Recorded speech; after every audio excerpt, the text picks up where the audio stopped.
Well, hello, welcome along. My name's Dan. It must be that time of the week again. That time where we discover something new. This is the Fun Kids Science Weekly, the best show in the universe because it's the only podcast that takes you all around the universe, and it's the one brave enough to discover the science secrets lurking about the place. This week, we'll chat about a book that makes stuff. It makes stuff on its own. It needs a little bit of your help, but you can actually invent things with it. Its author is Helen Bell. It's called The Extraordinary Book That Invents Itself, and you can hear all about the amazing stuff you can make at home. Lots of really simple inventions and really effective inventions are actually invented by very young people. So we want our readers to know that they too can be the future inventors and makers and scientists that we need. Also, we'll take a trip to Deep Space High with Professor Pulsar. He looks down on us here on planet Earth, finds out all about it. This week we're learning about magnetic fields. Welcome to Norway and the aurora borealis, the northern lights. These shimmering light displays are made by particles from the solar wind hitting the molecules high up in Earth's atmosphere. And I've got more of your questions this week. They are on skin and cats and dogs and why they can be quite mean. There's all that and a lot more. Let's spin around the solar system in the Fun Kids Science Weekly. Shall we kick things off then with your science in the news? The first ever satellite mission from the UK failed to launch last month because of a fuel filter problem. The Virgin Orbit rocket, which was carried from a jumbo jet in Cornwall last month, didn't quite make it to space. The plane did return safely. Now, the rocket didn't get there because the fuel filter had become dislodged, which meant the engine overheated and the power supply dropped. I really like the fact that when stuff goes wrong, experts are smart enough to figure out why it's happened, to fix it, to try and make it better next time, and I can't wait to see what happens in the future, later this year, when Virgin Orbit tries to get another rocket into space. Also, Antarctic glaciers are more sensitive to heat than we thought.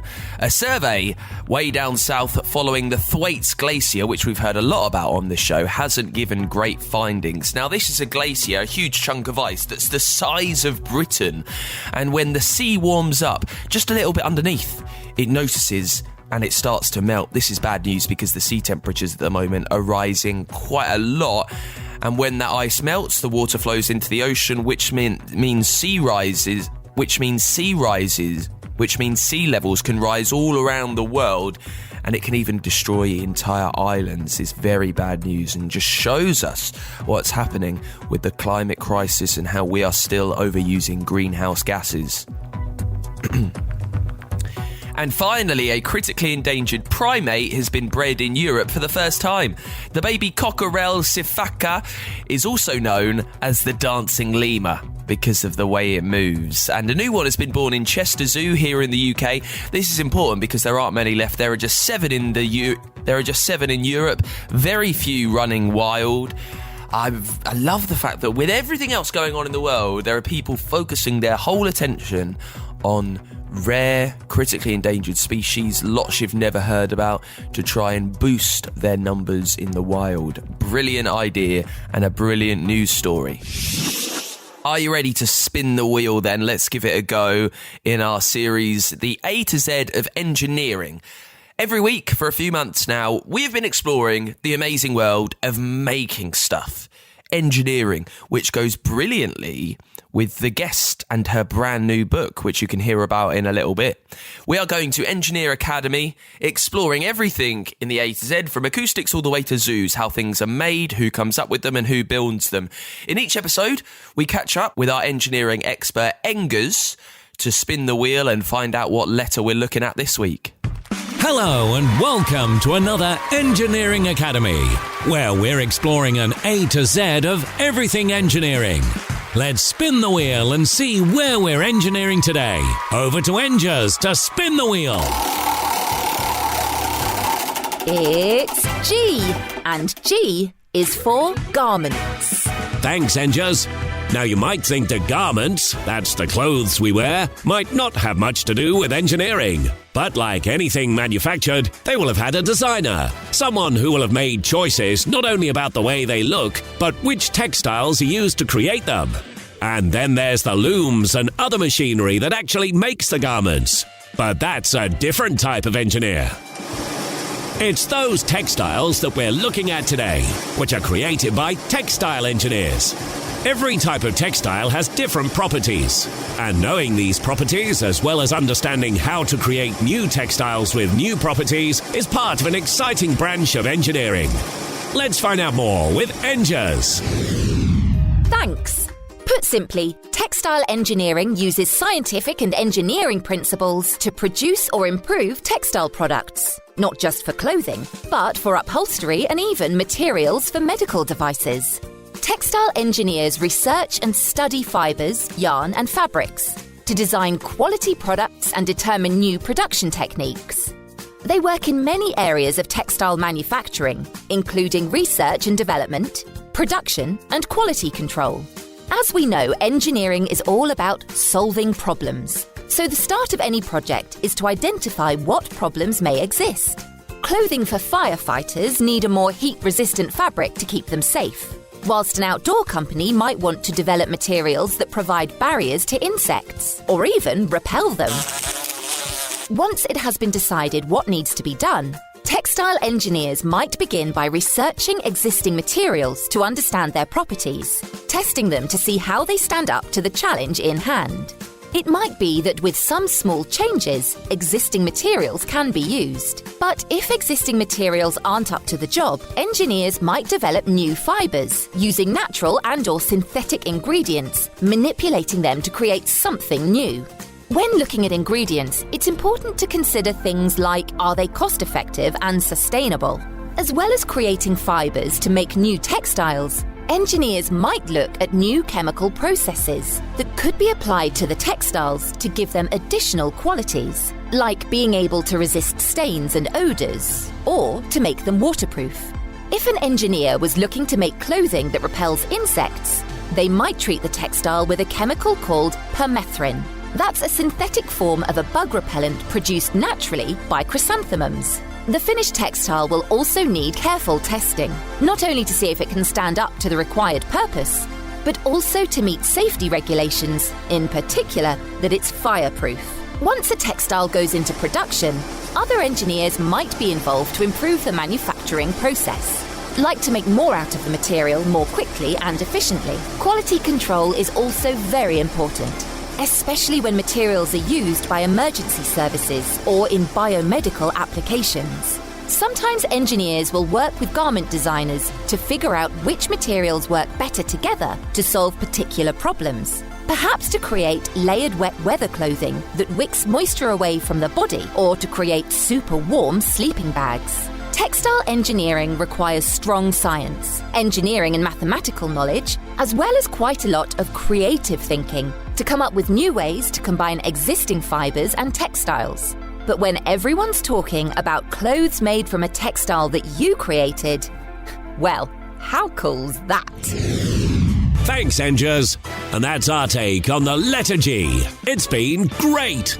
If you'd like to check out some other types of engineering, why not check out gaming, gas or geological engineering? Engineer Academy, created with support from the Royal Academy of Engineering. If you would like to find out more about the A to Z, visit funkidslive.com/engineer.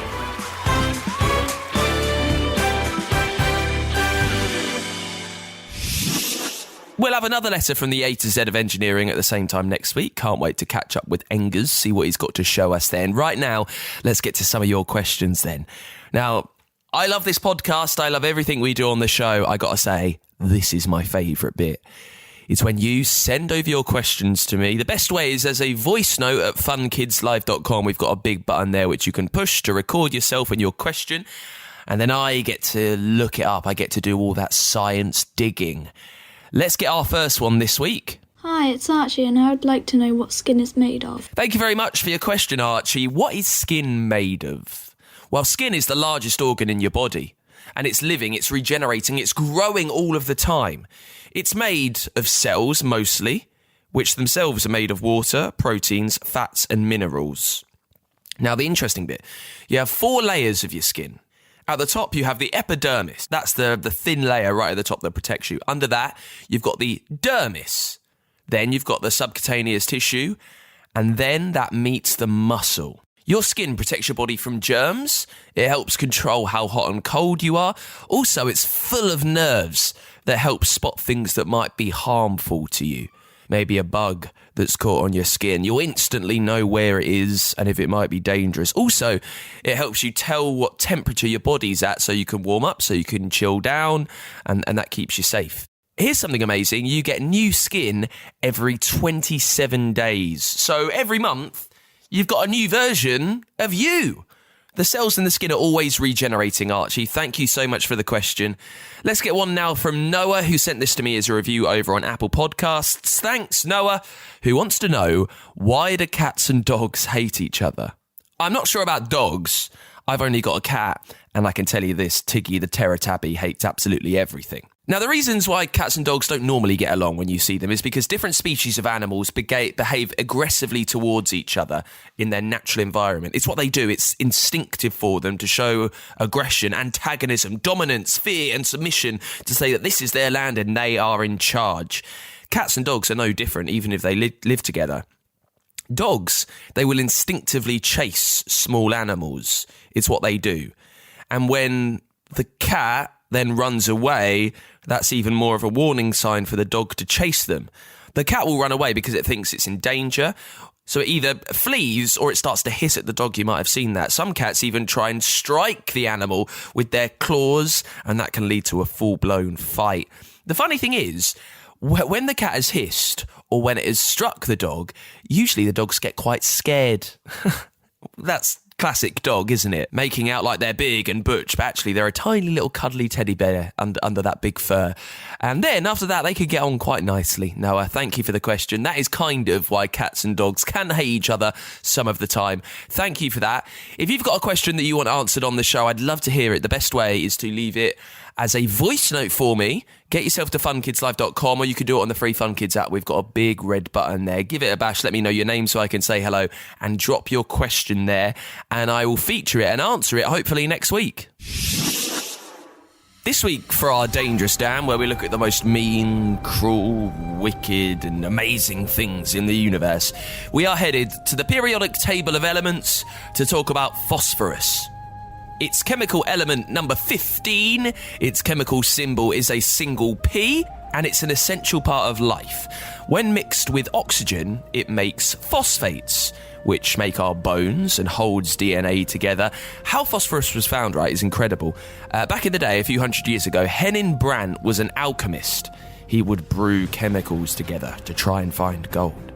Now, he was... listen to this. He was boiling his own wee that night to try and make gold. When it was boiled, he didn't discover gold, but he found a white waxy solid. When the light went down, when it grew darker, he noticed that this waxy solid glowed an eerie green light. He called it phosphorus, which comes from the Greek word for light bearer. What is amazing, back then, when you wanted light, you would need to burn something, but this thing made light all on its own, so it became very popular, and it burns incredibly easily, so people would try to make matches from it.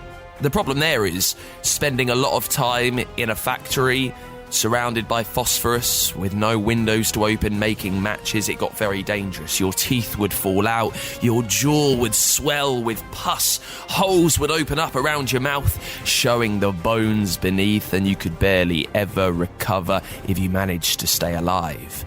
Now, this deadly reaction, plus how bright white and green it can burn, gives it the nickname the Devil's Element. And for that alone, really, means the Devil's Element, phosphorus, needs to go straight onto our Dangerous Dan list. It's the Fun Kids Science Weekly. We've got something very exciting to talk about this week. It's a book that you can actually make things from properly. It's called The Extraordinary Book That Invents Itself.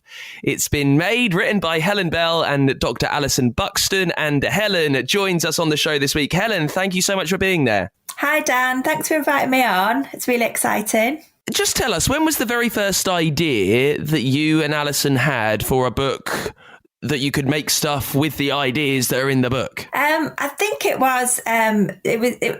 We started with the book kind of near towards the end of lockdown. So it was, I think, when everything was closed, there wasn't much going on, and we came across the idea, and we thought, what a fab way. We've been working with children with our organisation Steamworks for lots of years. So we're used to making projects and inspiring children to be inventors, and we just thought, what a fab way to reuse the pages of the book, to actually use them as templates for children to actually cut out and make things that they can keep, and use the book as they go. So it's a great way to recycle the book too. So how does it work? If I open the book up and I find any random page, what might I see? What guides have I got to making? What type of things might I get to build? Okay, so each page of the book has some fantastic illustrations in there and lots of little bits of information about different inventions. And on the page too, we have templates that children can cut out. So you cut out the templates and lots of instructions on how to fold and cut and stick to make each invention. So you will always need glue and scissors. They're really kind of staples for each activity, but all the other things that you'll need will be things that you'll have lying around at home. So there's nothing there. You don't need to buy anything to use the book. Everything you should be able to find at home. So we have some fab activities in there. One of my favourites is an activity all about pulleys. So you get to make your own pulley. It's a really good way to learn about how pulleys work, to lift weights. And then there are lots of ideas about how you could extend that activity and think about inventing your own simple machines to help with basic jobs. When you had the first idea, you were saying during lockdown, you were teaching about making things. What was the first invention that you thought you could put in it? What was going to be the opening one? The first one that we thought of, because we're over lockdown, we had to kind of adapt how we were working with children, because obviously all the schools shut. We couldn't go into schools anymore. So what we started doing was creating virtual clubs where we would post out all the equipment that children would need to do a club, and then make a video to show them how to do experiments and making projects. So it kind of started from there. And one of the first activities we thought of, which would be great in the book, was making a robotic hand. So it's an activity that we do a lot with children. We have our own robotic hands that we use to pick things up, and children when they're learning about robotics. But the robotic hand in the book is a really simple template that you can cut out, shows you how to make simple joints to make the hand move. So yeah, that was the first one that we came up with that we thought would work in the book really well. That's one. You've got 30 in here. How hard was it finding all of these inventions? Well, like I say, lots of them are activities that we've done with children in the past. The challenge was trying to think of ways to adapt activities so that they would work on the page of a book. So we had to think kind of which activities would lend themselves well to being able to sit on a page.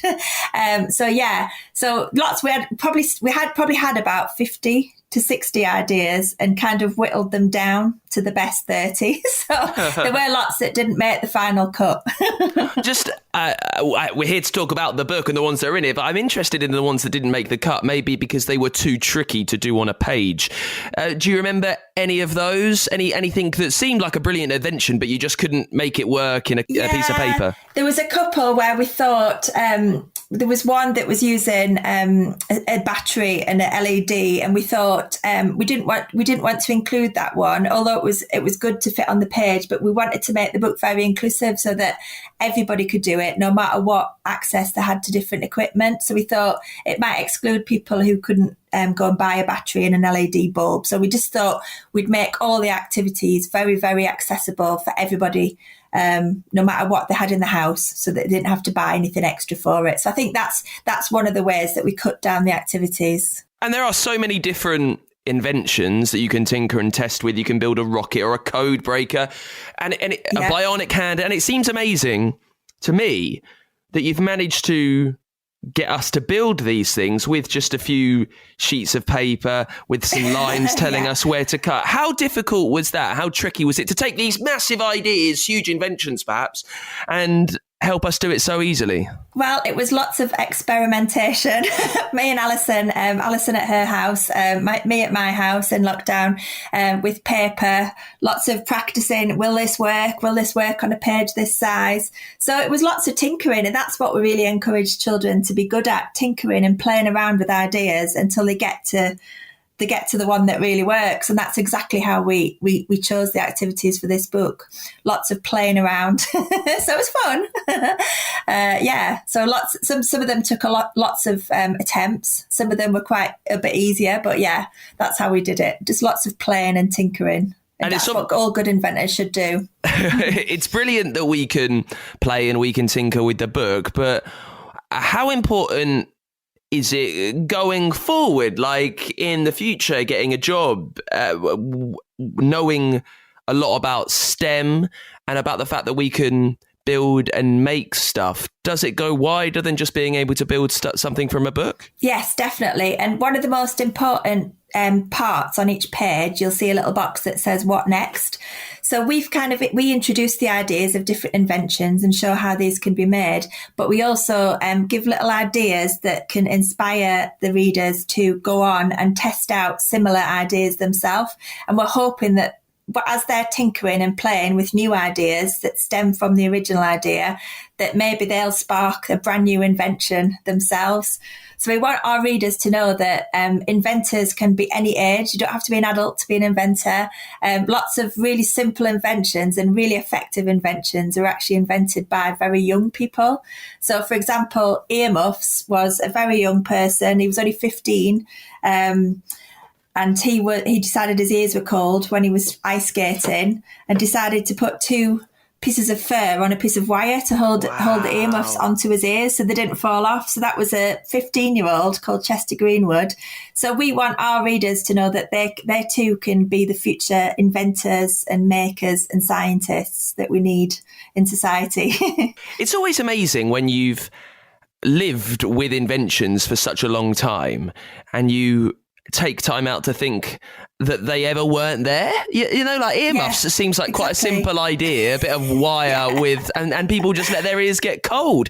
In your experience of learning about different inventions, I don't suppose you can remember any others that just seemed so bafflingly simple to you, and that I don't suppose you remember any? Well, all inventions stem from a problem, don't they? So it's a problem that somebody's got that they want to solve. So another example of a young person inventing, George Nissen, who went to the circus and saw all these acrobats doing fab things and on the high wire and landing on these trampolines, thought to himself, that looks like loads of fun. I want to do that. So he decided to build his own smaller version of a trampoline in his backyard. And then that became what we know now as the trampolines that we have for leisure now, and just lots and lots of back gardens up and down the country. He invented that idea of a trampoline for children to play on. So that's a really simple idea too, that just is just so popular now. And that came from a 16-year-old. Amazing. And you can make loads of inventions yourself in this brand new book, The Extraordinary Book That Invents Itself by Dr. Alison Buxton and Helen Bell. Helen, thank you so much for telling us about it. You're very welcome. It's lovely to speak to you today. Time to take a trip to Deep Space High. This is the smartest school in the solar system. Deep Space High, it floats around somewhere out there. We're not quite sure. We think it might be between Mercury and Jupiter. The thing is, Deep Space High, this big school in the universe, it's got a huge window that looks out slap bang on planet Earth, and it knows everything about where we live. Every week we've been catching up with Professor Pulsar. He teaches there, getting a lesson all about our planet. What makes it spin, what makes it tick. This week it's all about the Earth's magnetic field and how it's different from other planets. Deep Space High, Earthwatch, with support from the Royal Astronomical Society.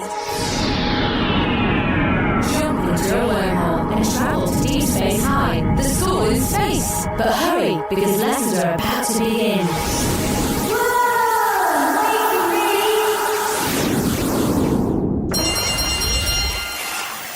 Got your scale X trick out again? I bet you don't know how those cars stick to the track. Of course I do. It's magnets. Loads of toys have magnets, don't they? Certainly do, but magnets are a serious business. Did you know there's a massive magnetic field around the Earth? Yeah. The top of the field is near the North Pole, isn't it? Which is why all magnets point north. It's cooler than that, though. A planet's magnetic field forms a shield protecting its surface from tiny energetic charged particles coming from the sun and other places. Cool. Sounds like something a superhero would have. Never fear, Earthlings. I have my magnetic shields. Exactly. The sun's constantly sending particles out, they call solar wind. But when they hit a magnetic field, they're deflected. You can see the effect for yourself. How can you see solar wind? It's just one of those weird invisible things, like gravity, isn't it? Ah, come with me.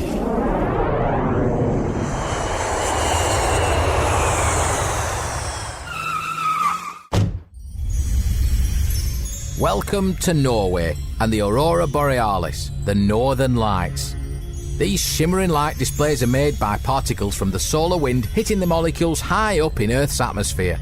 Sometimes they look like waves, other times like spikes, and they come in all sorts of colours. Wow, beautiful greens and blues. But if a planet doesn't have a magnetic field, what happens? Well, they'd have to find some other way to stick things to the fridges. The biggest benefit of magnetism is life on a planet. Solar wind damages living things, you see. Can you remember what causes a magnetic field in the first place? Yes, it's the core of the planet, isn't it? Deep inside the Earth's core, hot iron flows generate an electrical current, and this in turn generates magnetism. So if a planet has a magnetic field, we know it has a moving iron core. Exactly. Or we can say that it's certainly very likely. It's tricky though because it has to be hot enough, big enough and flowing enough to create a magnetic field.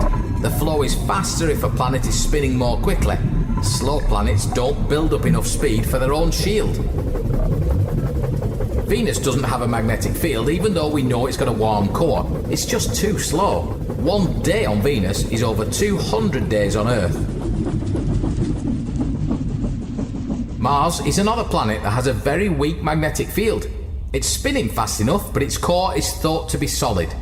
Nothing flowing there, so... No magnetic fields? So none of the planets have magnetic fields like us? Hey, I didn't say that. Jupiter has a huge magnetic field, not least because of its size, and it spins super fast. 1 day is just 10 hours. Hey, I've got a great joke about Jupiter. Knock knock. Who's there? Jupiter! Jupiter who? Jupiter, hurry up or you'll miss the bus! I think that's your worst one yet. Deep Space High, Earthwatch, with support from the Royal Astronomical Society. Find out more at funkidslive.com/deepspacehigh. That is it for this week's Fun Kids Science Weekly.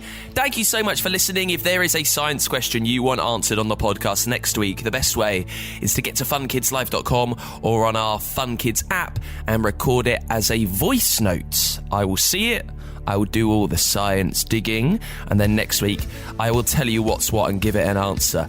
Now, if you've enjoyed some of the series today, we've had the A to Z of engineering and we've had Deep Space High. You can hear more of those on Apple, Google, Spotify, wherever you get your shows. They're on the free Fun Kids app and at funkidslive.com. And Fun Kids, we are a children's radio station from the UK. Listen all over the country on your DAB digital radio and at funkidslive.com.